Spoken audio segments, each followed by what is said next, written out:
Okay, this is a video review and shooting test of a Cyma Thompson. It's rebranded by CYBERGUN. What I will say about CYBERGUN is they don't make their own weaponry. It's all rebrand, okay? So if you're looking at buying anything made by CYBERGUN, check the company which originally made it. Do your research. As you can see, it's got all the trades you would want on anything like this. It's only an airsoft gun, so you don't really need them. US patent numbers. The bolt on this is entirely for show. The hop-up adjustment is at the front here and works a treat. As far as I'm aware, it uses a back system.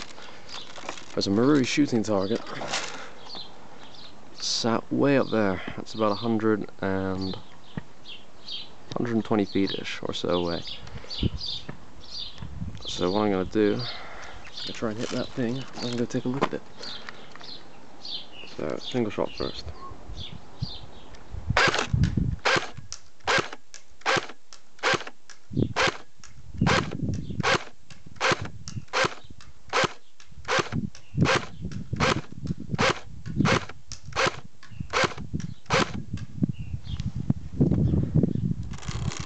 One of the neat features of this gun is a winding drum mag. Holds 450 rounds. The gun is entirely made of metal, except for the cap on the magazine, and also I think you'll find the wood is actually plastic, so yeah, no complaints there. It doesn't wobble, it isn't creaky. The gun also weighs an absolute ton. There is a rear sling mount, but I don't advise putting a sling on it, because it gets in the way, I find. You've got your fire and your safety there, and you've got your full auto and single there. The gun is lefty friendly, but right-handed people can use it as well, just as well. If you're ambidextrous like me, it's perfect. So this is automatic.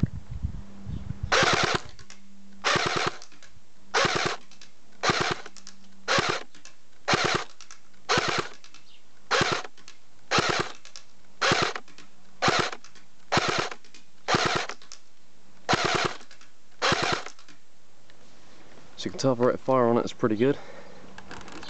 This is using an 8.4 volt battery and using 25s. It chronos in using 20s at about 370 FPS, about 317 using 25s. I'm using biodegradable ammunition, so don't expect the best flight pattern.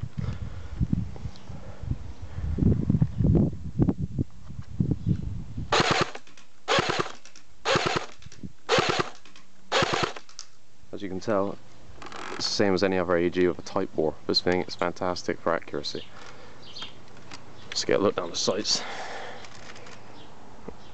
Top notch. It's going to give you a tighter sight grouping. On the bottom is a wider one for CQB. I've used this gun in CQB and I found out it works pretty well.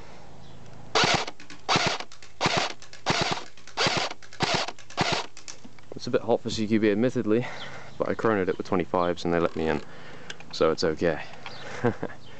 Last, we don't tend to get too serious about rules and regulations. As long as everyone's safe and as long as things go well, we don't seem to mind it.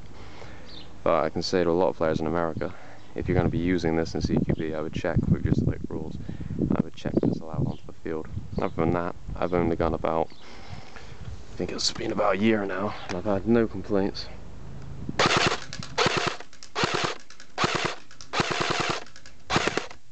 Absolutely awesome accuracy. Very reliable. It doesn't jam often at all. In fact, I've had a couple of jams of it whilst using single shot, and that's because I was on low battery.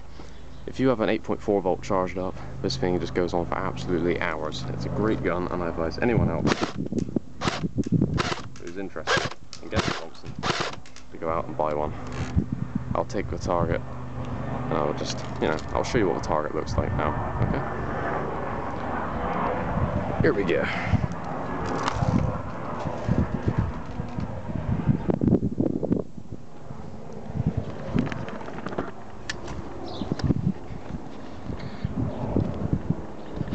So you can see it's quite a distance.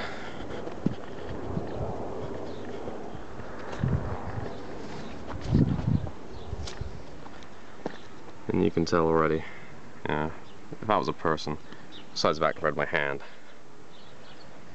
from that distance, that's good going. The build quality of a weapon is, has to be expected of Cyma, but metal on it isn't the best. and the plastic furniture on it. I'd say it's on equal to anything Marui makes. Weapon itself, though, I'd say in general, it's a really good weapon for CQB or outdoors. Range on this is better than a stock VSR, and so is the accuracy. So if you are actually after something that's capable of competing in woodland, yeah, this is it. It's a bit heavy, but apart from that, I can't see any problem with it. I suggest you go out and buy one, really.